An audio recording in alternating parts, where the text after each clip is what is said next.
नमस्कार, किस्से कहानियां में एक बार फिर आपका स्वागत है। प्रस्तुत है मुंशी प्रेमचंद द्वारा लिखे उपन्यास गबन का भाग 9। संध्या हो गई थी। म्युनिसिपैलिटी के अहाते में सन्नाटा छा गया था। कर्मचारी एक एक करके जा रहे थे। मेहतर कमरों में झाड़ू लगा रहा था। चपरासियों ने भी जूते पहनना शुरू कर दिया था। खोमचे वाले दिन भर की बिक्री के पैसे गिन रहे थे, पर रमानाथ अपनी कुर्सी पर बैठा रजिस्टर लिख रहा था। आज भी वह प्रातःकाल आया था, पर आज भी कोई बड़ा शिकार ना फंसा। वही 10 रुपए मिलकर रह गए। अब अपनी आबरू को बचाने का उसके पास और क्या उपाय था। रमा ने रतन को झांसा देने की ठान ली। वह खूब जानता था कि रतन की यह अधीरता केवल इसलिए है कि शायद उसके रुपए मैंने खर्च कर दिए।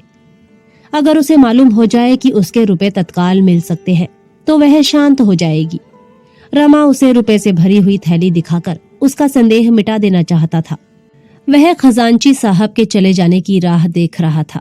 उसने आज जानबूझकर देर की थी। आज की आमदनी के 800 रुपए उसके पास थे। इसे वह अपने घर ले जाना चाहता था। खजांची ठीक 4 बजे उठा। उसे क्या गरज थी कि रमा से आज की आमदनी मांगता। रुपए गिनने से ही छुट्टी मिली। दिन भर वही लिखते लिखते और रुपए गिनते गिनते बेचारे की कमर दुख रही थी। रमा को जब मालूम हो गया कि खजांची साहब दूर निकल गए होंगे तो उसने रजिस्टर बंद कर दिया और चपरासी से बोला, थैली उठाओ, चलकर जमा कराएं। चपरासी ने कहा, खजांची बाबू तो चले गए। रमा ने आंखें गाड़ कर कहा, खजांची बाबू चले गए? तुमने मुझसे कहा क्यों नहीं? अभी कितनी दूर गए होंगे?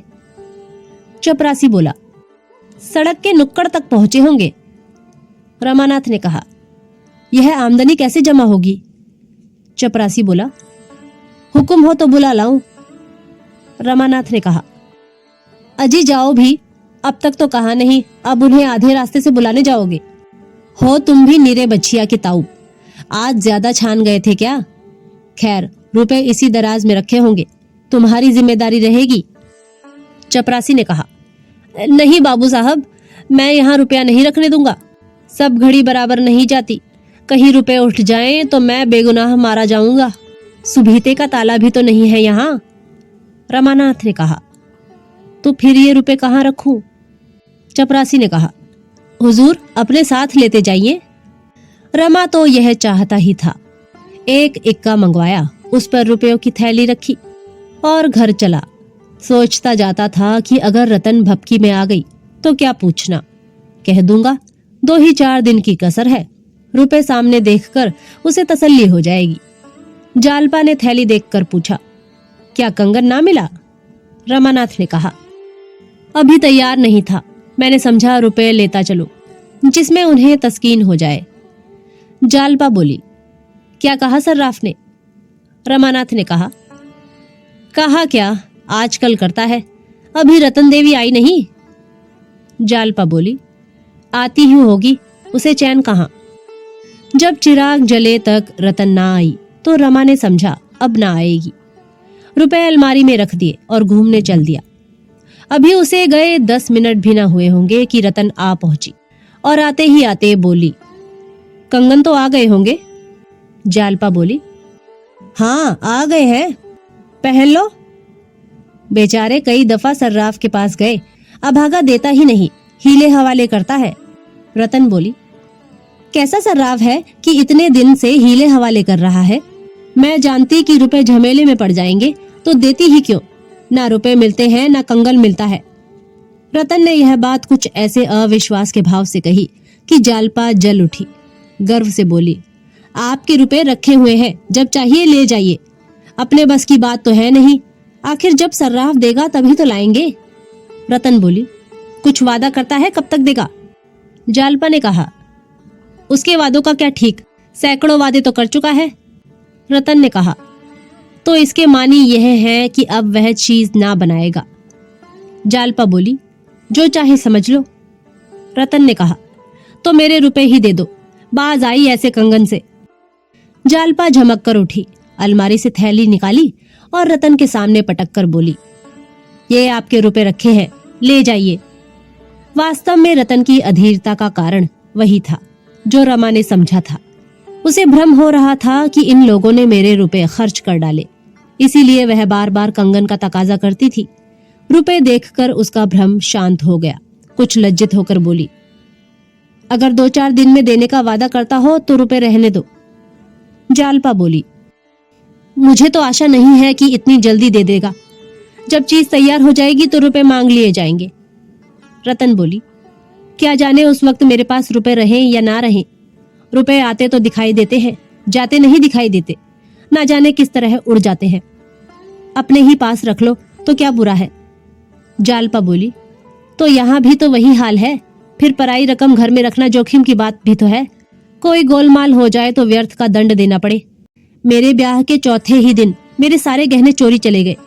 हम लोग जागते ही रहे, पर ना जाने कब आंख लग गई और चोरों ने अपना काम कर दिया। 10,000 की चपत पड़ गई। कहीं वही दुर्घटना फिर हो जाए तो कहीं के ना रहे। रतन बोली, अच्छी बात है, मैं रुपए लिए जाती हूँ, मगर देखना निश्चिंत ना हो जाना। बाबूजी से कह देना सर्राफ का पिंड न छोड़े। रतन चली गई। जालपा खुश थी कि सिर से बोझ टला। बहुधा हमारे जीवन पर उन्हीं के हाथों कठोरतम आघात होता है जो हमारे सच्चे हितैषी होते हैं। रमा कोई 9 बजे घूम कर लौटा। जालपा रसोई बना रही थी। उसे देखते ही बोली, रतन आई थी, मैंने उसके सब रुपए दे दिए। रमा के पैरों के नीचे से मिट्टी खिसक गई। आंखें फैलकर माथे पर जा पहुंची। घबराकर बोला, क्या रतन को रुपए दे दिए? तुमसे किसने कहा था कि उसे रुपए दे देना? जालपा बोली, उसी के रुपए तो तुमने लाकर रखे थे। तुम खुद उसका इंतजार करते रहे। तुम्हारे जाते ही वह आई और कंगन मांगने लगी। मैंने झल्लाकर उसके रुपए फेंक दिए। रमा ने सावधान होकर कहा, उसने रुपए मांगे तो न थे। जालपा बोली, मांगे क्यों नहीं? हाँ, जब मैंने दे दिए तो अलबत्ता कहने लगी, इसे क्यों लौटाती हो, अपने पास ही पड़ा रहने दो। मैंने कह दिया, ऐसी शक्की मिजाज वालों का रुपया मैं नहीं रखती। रमानाथ ने कहा, ईश्वर के लिए तुम मुझसे बिना पूछे ऐसे काम मत किया करो। जालपा बोली, तो अभी क्या हुआ, उसके पास जाकर रुपए मांग लाओ। मगर अभी से रुपए घर में लाकर अपने जी का जंजाल क्यों मोल लोगे? रमा इतना निस्तेज हो गया कि जालपा पर बिगड़ने की भी शक्ति उसमें ना रही। रुआंसा होकर नीचे चला गया और स्थिति पर विचार करने लगा। जालपा पर बिगड़ना अन्याय था। जब रमा ने साफ कह दिया कि ये रुपए रतन के हैं और इसका संकेत तक ना किया कि मुझसे पूछे बगैर रतन को रुपए मत देना, तो जालपा का कोई अपराध नहीं। उसने सोचा, इस समय झल्लाने और बिगड़ने से समस्या हल ना होगी। शांत चित्त होकर विचार करने की आवश्यकता थी। रतन से रुपए वापस लेना अनिवार्य था। जिस समय वह यहाँ आई है, अगर मैं खुद मौजूद होता तो कितनी ही खूबसूरती से सारी मुश्किल आसान हो जाती। मुझको क्या शामत सवार थी कि घूमने निकला। एक दिन ना घूमने जाता तो कौन मरा जाता था। कोई गुप्त शक्ति मेरा अनिष्ट करने पर उतर आई होगी। 10 मिनट की अनुपस्थिति ने सारा खेल बिगाड़ दिया। वह कह रही थी कि रुपए रख लीजिए। जालपा ने जरा समझ से काम लिया होता तो यह नौबत काहे को आती। लेकिन फिर मैं बीती हुई बातें सोचने लगा। समस्या है, रतन से रुपए वापस कैसे लिए जाएं? क्यों ना चलकर कहूँ, रुपए लौटाने से आप नाराज हो गई हैं। असल में मैं आपके लिए रुपए न लाया था, सर्राफ से इसलिए मांग लाया था जिसमें वह चीज बनाकर दे दे। संभव है वह खुद ही लज्जित होकर क्षमा मांगे और रुपए दे दे। बस इस वक्त वहां जाना चाहिए। यह निश्चय करके उसने घड़ी पर नजर डाली। 8:30 बज रहे थे। अंधकार छाया हुआ था। ऐसे समय रतन घर से बाहर नहीं जा सकती। रमा ने साइकिल उठाई और रतन से मिलने चला। रतन के बंगले पर आज बड़ी बहार थी। यहाँ नित्य ही कोई न कोई उत्सव, दावत, पार्टी होती रहती थी। रतन का एकांत नीरस जीवन इन विषयों की ओर उसी भांति लपकता था जैसे प्यासा पानी की ओर लपकता है। इस वक्त वहां बच्चों का जमघट था। एक आम के वृक्ष में झूला पड़ा था। बिजली की बत्तियां जल रही थी। बच्चे झूला झूल रहे थे और रतन खड़ी झुला रही थी। हुहा मचा हुआ था। वकील साहब इस मौसम में भी ऊनी ओवरकोट पहने बरामदे में बैठे सिगार पी रहे थे। रमा की इच्छा हुई कि झूले के पास जाकर रतन से बातें करे, पर वकील साहब को खड़े देखकर वह संकोच के मारे उधर ना जा सका। वकील साहब ने उसे देखते ही हाथ बढ़ा दिया और बोले, आओ रमा बाबू, कहो तुम्हारे म्युनिसिपल बोर्ड की क्या खबरें हैं? रमा ने कुर्सी पर बैठते हुए कहा, कोई नई बात तो नहीं हुई है। वकील बोले, आपके बोर्ड में लड़कियों की अनिवार्य शिक्षा का प्रस्ताव कब पास होगा? और कई बोर्डों ने तो पास कर दिया। जब तक स्त्रियों की शिक्षा का काफी प्रचार ना होगा, हमारा कभी उद्धार ना होगा। आप तो यूरोप ना गए होंगे। ओह, क्या आजादी है, क्या दौलत है, क्या जीवन है, क्या उत्साह है। बस मालूम होता है यही स्वर्ग है। और स्त्रियां भी सचमुच देवियां हैं। इतनी हंसमुख, इतनी स्वच्छंद, यह सब स्त्री शिक्षा का प्रसाद है। रमा ने समाचार पत्रों में इन देशों का जो थोड़ा बहुत हाल पढ़ा था, उसके आधार पर बोला, वहां स्त्रियों का आचरण तो बहुत अच्छा नहीं है। वकील साहब बोले, नॉनसेंस, अपने अपने देश की प्रथा है। आप एक युवती को किसी युवक के साथ एकांत में विचरते देखकर दांतों तले उंगली दबाते हैं। आपका अंतःकरण इतना मलिन हो गया है कि स्त्री पुरुष को एक जगह देखकर आप संदेह किए बिना रह ही नहीं सकते। पर जहां लड़के और लड़कियां एक साथ शिक्षा पाते हैं, वहां यह जाति भेद बहुत महत्व की वस्तु नहीं रह जाती। आपस में स्नेह और सहानुभूति की इतनी बातें पैदा हो जाती हैं कि कामुकता का अंश बहुत थोड़ा सा रह जाता है। यह समझ लीजिए कि जिस देश में स्त्रियों की जितनी अधिक स्वाधीनता है, वह देश उतना ही सभ्य है। स्त्रियों को कैद में, पर्दे में या पुरुषों से कोसों दूर रखने का तात्पर्य यही निकलता है कि आपके यहाँ जनता इतनी आचार भ्रष्ट है कि स्त्रियों का अपमान करने में जरा भी संकोच नहीं करती। युवकों के लिए राजनीति, धर्म, ललित कला, साहित्य, दर्शन, इतिहास, विज्ञान और हजारों ही ऐसे विषय हैं जिनके आधार पर वे युवतियों से गहरी दोस्ती पैदा कर सकते हैं। काम लिप्सा उन देशों के लिए आकर्षण का प्रधान विषय है जहां लोगों की मनोवृत्तियां संकुचित रहती हैं। मैं साल भर यूरोप और अमेरिका में रह चुका हूँ। कितनी ही सुंदरियों के साथ मेरी दोस्ती थी। उनके साथ खेला हूँ, नाचा भी हूँ, पर कभी मुंह से ऐसा शब्द न निकलता था जिसे सुनकर किसी युवती को लज्जा से सिर झुकाना पड़े। और फिर अच्छे और बुरे कहाँ नहीं है। रमा को इस समय इन बातों में कोई आनंद ना आया। वह तो इस समय दूसरी ही चिंता में मगन था। वकील साहब ने फिर कहा, जब तक हम स्त्री पुरुषों को अबाध रूप से अपना अपना मानसिक विकास ना करने देंगे, हम अवनति की ओर खिसकते चले जाएंगे। बंधनों से समाज का पैर ना बांधिए, उसके गले में कैदी की जंजीर ना डालिए। विधवा विवाह का प्रचार कीजिए, खूब जोरों से कीजिए। लेकिन यह बात मेरी समझ में नहीं आती कि जब कोई अधेड़ आदमी किसी युवती से ब्याह कर लेता है तो क्यों अखबारों में इतना कोहराम मच जाता है। यूरोप में 80 बरस के बूढ़े युवतियों से ब्याह करते हैं। 70 वर्ष की वृद्धाएं युवकों से विवाह करती हैं। कोई कुछ नहीं कहता, किसी को कानो कान खबर भी नहीं होती। हम बूढ़ों को मरने के पहले ही मार डालना चाहते हैं। हालांकि मनुष्य को कभी किसी सहगामिनी की जरूरत होती है तो वह बुढ़ापे में, जब उसे हरदम किसी अवलंब की इच्छा होती है, जब वह परमुखापेक्षी हो जाता है। रमा का ध्यान झूले की ओर था। किसी तरह रतन से दो दो बातें करने का अवसर मिले। इस समय उसकी सबसे बड़ी यही कामना थी। उसका वहां जाना शिष्टाचार के विरुद्ध था। आखिर उसने एक क्षण के बाद झूले की ओर देखकर कहा, ये इतने लड़के किधर से आ गए? वकील साहब बोले, रतनबाई को बाल समाज से बड़ा स्नेह है। ना जाने कहां कहां से इतने लड़के जमा हो जाते हैं। अगर आपको बच्चों से प्यार हो तो जाइए। रमा तो यह चाहता ही था। चट झूले के पास जा पहुंचा। रतन उसे देखकर मुस्कुराई और बोली, इन शैतानों ने मेरी नाक में दम कर रखा है। झूले से इन सबों का पेट ही नहीं भरता। आइए जरा आप भी बेगार कीजिए, मैं तो थक गई। यह कहकर वह पक्के चबूतरे पर बैठ गई। रमा झोंके देने लगा। बच्चों ने नया आदमी देखा तो सब के सब अपनी अपनी बारी के लिए उतावले होने लगे। रतन के हाथों 2 बारियां आ चुकी थी, पर यह कैसे हो सकता था कि कुछ लड़के तो तीसरी बार झूले और बाकी बैठे मुहता के। 2 उतरते तो 4 झूले पर बैठ जाते। रमा को बच्चों से नाम मात्र को भी प्रेम न था, पर इस वक्त फंस गया था। क्या करता? आखिर आधा घंटे की बेगार के बाद उसका जी ऊब गया। घड़ी में 9:30 बज रहे थे। मतलब की बात कैसे छेड़े? रतन तो झूले में इतनी मग्न थी मानो उसे रुपयों की सुध ही नहीं है। सहसा रतन ने झूले के पास जाकर कहा, बाबूजी मैं बैठती हूँ, मुझे झुलाइए, मगर नीचे से नहीं, झूले पर खड़े होकर पेंग मारिए। रमा बचपन ही से झूले पर बैठते डरता था। एक बार मित्रों ने जबरदस्ती झूले पर बिठा दिया तो उसे चक्कर आने लगा, पर इस अनुरोध ने उसे झूले पर आने के लिए मजबूर कर दिया। अपनी अयोग्यता कैसे प्रकट करे। रतन 2 बच्चों को लेकर बैठ गई और यह गीत गाने लगी। कदम की डरिया झूला पड़ गयो री, राधा रानी झूलन आई। रमा झूले पर खड़ा होकर पेंग मारने लगा, लेकिन उसके पांव कांप रहे थे और दिल बैठा जाता था। जब झूला ऊपर से फिरता था तो उसे ऐसा जान पड़ता था मानो कोई तरल वस्तु उसके वक्ष में चुभती चली जा रही हो।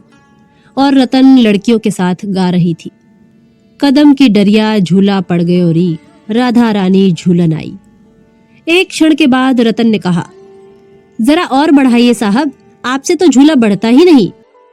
रमा ने लज्जित होकर और जोर लगाया, पर झूला नहीं बढ़ा। रमा के सिर में चक्कर आने लगा। रतन बोली, आपको पेंग मारना नहीं आता, कभी झूला नहीं झूले? रमा ने झिझकते हुए कहा, हाँ, इधर तो वर्षों से नहीं बैठा। रतन बोली, तो आप इन बच्चों को संभाल कर बैठिए, मैं आपको झुलाऊंगी। अगर उस डाल से न छूले तो कहिएगा। रमा के प्राण सूख गए। बोला, आज तो बहुत देर हो गई है, फिर कभी आऊंगा। रतन बोली, अजी अभी क्या देर हो गई है, 10 भी नहीं बजे हैं। घबराइए नहीं, अभी बहुत रात पड़ी है, खूब झूल कर जाइएगा। कल जालपा को लाइएगा, हम दोनों झूलेंगे।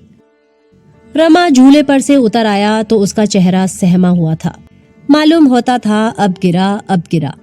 वह लड़खड़ाता हुआ साइकिल की ओर चला और उस पर बैठकर तुरंत घर भागा।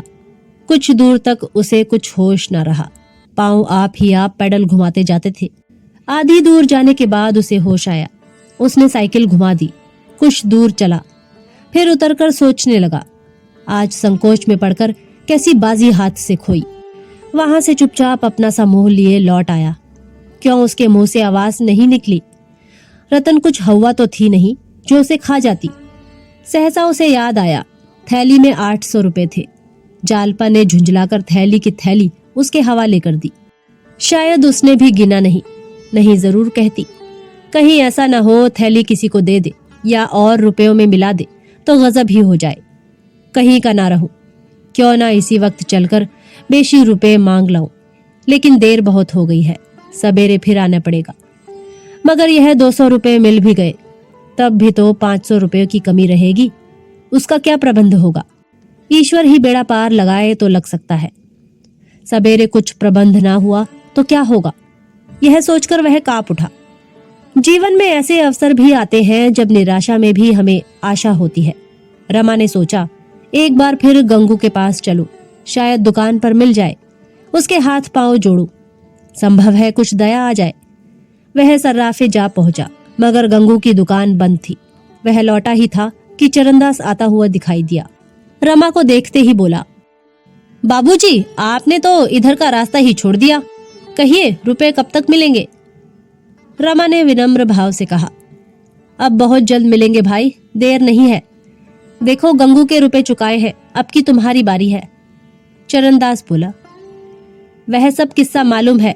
गंगू ने होशियारी से अपने रुपए ना ले लिए होते तो हमारी तरह टापा करते। साल भर हो रहा है, रुपए सैकड़े का सूद भी रखिए तो 84 रुपए होते हैं। कल आकर हिसाब कर जाइए, सब रही तो आधा तिहाई कुछ दे दीजिए। लेते देते रहने से मालिक का ढांढस बंधा रहता है। कान में तेल डालकर बैठे रहने से तो उसे शंका होने लगती है कि इनकी नीयत खराब है। तो कल कब आइएगा? रमानाथ बोला, भाई कल मैं रुपए लेकर तो ना आ सकूंगा, यो जब कहो तब चलाऊंगा। क्यों इस वक्त अपने सेठ जी से 400-500 रुपए का बंदोबस्त ना करा दोगे? तुम्हारी मुट्ठी भी गर्म कर दूंगा। चरणदास बोला, कहाँ की बात लिए फिरते हो बाबूजी? सेठ जी एक कौड़ी तो देंगे नहीं। उन्होंने यही बहुत सलूक किया कि नालिश नहीं करा दी। आपके पीछे मुझे बातें सुननी पड़ती हैं, क्या बड़े मुंशी जी से कहना पड़ेगा? रमा ने झल्लाकर कहा, तुम्हारा देनदार मैं हूँ, बड़े मुंशी जी नहीं है। मैं मर नहीं गया हूँ, घर छोड़कर भागा नहीं जाता हूँ। इतने अधीर क्यों हुए जाते हो? चरणदास बोला, साल भर हुआ एक कौड़ी नहीं मिली, अधीर ना हो तो क्या हो? कल कम से कम 200 की गिकर कर रखिएगा। रमानाथ ने कहा। मैंने कह दिया, मेरे पास अभी रुपए नहीं है। चरणदास बोला, रोज गठरी काट काट कर रखते हो, उस पर कहते हो रुपए नहीं है।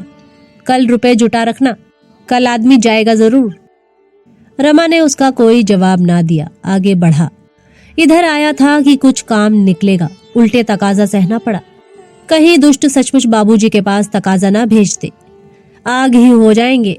जालपा भी समझेगी कैसा लाबाड़िया आदमी है। इस समय रमा की आंखों से आंसू तो ना निकलते थे, पर उसका एक एक रोया रो रहा था। जालपा से अपनी असली हालत छिपाकर उसने कितनी भारी भूल की। वह समझदार औरत है।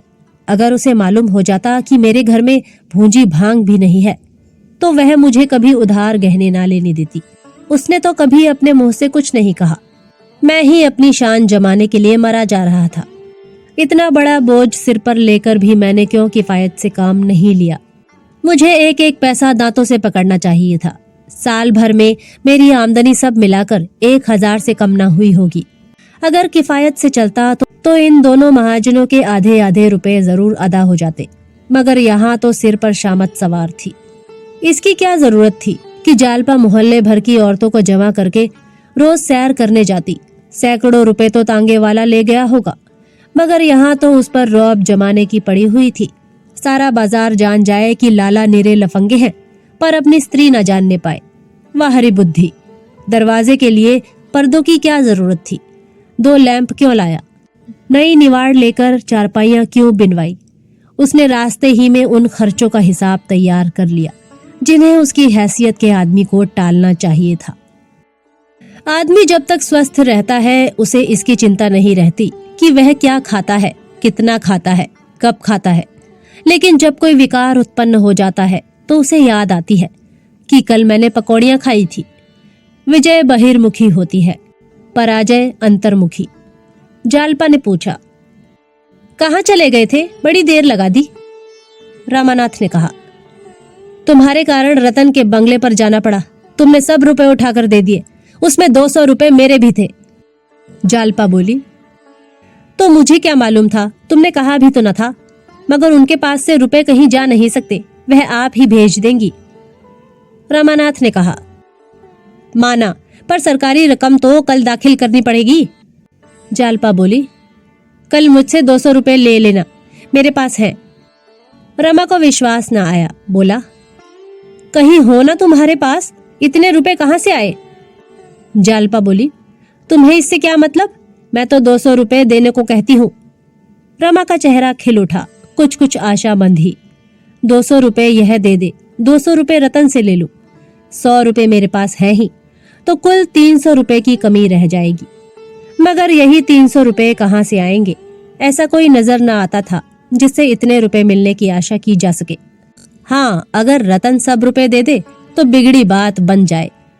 आशा का यही एक आधार रह गया था। जब वह खाना खाकर लेटा तो जालपा ने कहा, आज किस सोच में पड़े हो? रामानाथ ने कहा, सोच किस बात का? क्या मैं उदास हूं?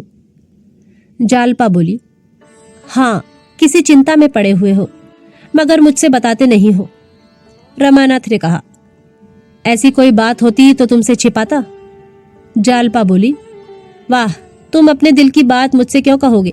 ऋषियों की आज्ञा नहीं है। रामानाथ ने कहा, मैं उन ऋषियों के भक्तों में नहीं हूं। जालपा बोली, वह तो तब मालूम होता जब मैं तुम्हारे हृदय में बैठकर देखती। रामानाथ ने कहा, वहां तुम अपनी ही प्रतिमा देखती। रात को जालपा ने एक भयंकर स्वप्न देखा। वह चिल्ला पड़ी। रमा ने चौंक कर पूछा, क्या है जालपा? क्या स्वप्न देख रही हो? जालपा ने इधर उधर घबराई हुई आंखों से देखकर कहा, बड़े संकट में जान पड़ी थी, न जाने कैसा सपना देख रही थी। रामानाथ ने कहा, क्या देखा? जालपा बोली, क्या बताऊं, कुछ कहा नहीं जाता। देखती थी कि तुम्हें कई सिपाही पकड़े लिए जा रहे हैं। कितना भयंकर रूप था उनका। रमा का खून सूख गया। 2-4 दिन पहले इस स्वप्न को उसने हंसी में उड़ा दिया होता। इस समय वह अपने को सशंकित होने से ना रोक सका, पर बाहर से हंसकर बोला, तुमने सिपाहियों से पूछा नहीं इन्हें क्यों पकड़े लिए जाते हो? जालपा बोली, तुम्हें हंसी सूझ रही है और मेरा हृदय कांप रहा है। थोड़ी देर के बाद रमा ने नींद में बकना शुरू किया, अम्मा कह देता हूं, फिर मेरा मुंह ना देखोगी, मैं डूब मरूंगा। जालपा को अभी तक नींद ना आई थी। भयभीत होकर उसने रमा को जोर से हिलाया और बोली, मुझे तो हंसते थे और खुद बकने लगे, सुनकर रोए खड़े हो गए। स्वप्न देखते थे क्या? रमा ने लज्जित होकर कहा, हाँ जी, न जाने क्या देख रहा था, कुछ याद नहीं। जालपा ने पूछा, अम्मा जी को क्यों धमका रहे थे? सच बताओ, क्या देखते थे? रमा ने सिर खुजलाते हुए कहा, कुछ याद नहीं आता, यूं ही बकने लगा होऊंगा। जालपा बोली, अच्छा तो करवट सोना, चित्त सोने से आदमी बकने लगता है। रमा करवट पौड़ गया, पर ऐसा जान पड़ता था मानो चिंता और शंका दोनों आंखों में बैठी हुई निद्रा के आक्रमण से उनकी रक्षा कर रही है। जागते हुए 2 बज गए। सहसा जालपा उठ बैठी और सुराही से पानी उड़ेलती हुई बोली, बड़ी प्यास लगी थी, क्या तुम अभी तक जाग ही रहे हो? रमा बोला, हाँ जी, नींद उचट गई है। मैं सोच रहा था तुम्हारे पास 200 रुपए कहाँ से आ गए, मुझे इसका आश्चर्य है।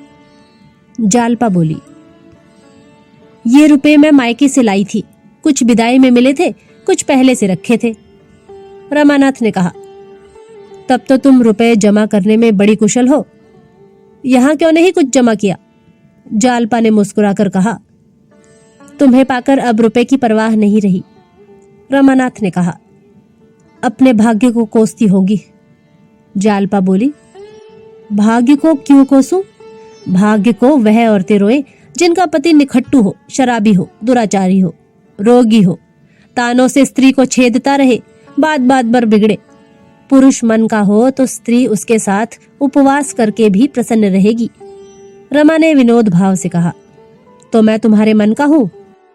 जालपा ने प्रेम पूर्ण गर्व से कहा, मेरी जो आशा थी उससे तुम कहीं बढ़कर निकले। मेरी 3 सहेलियां हैं, एक का भी पति ऐसा नहीं।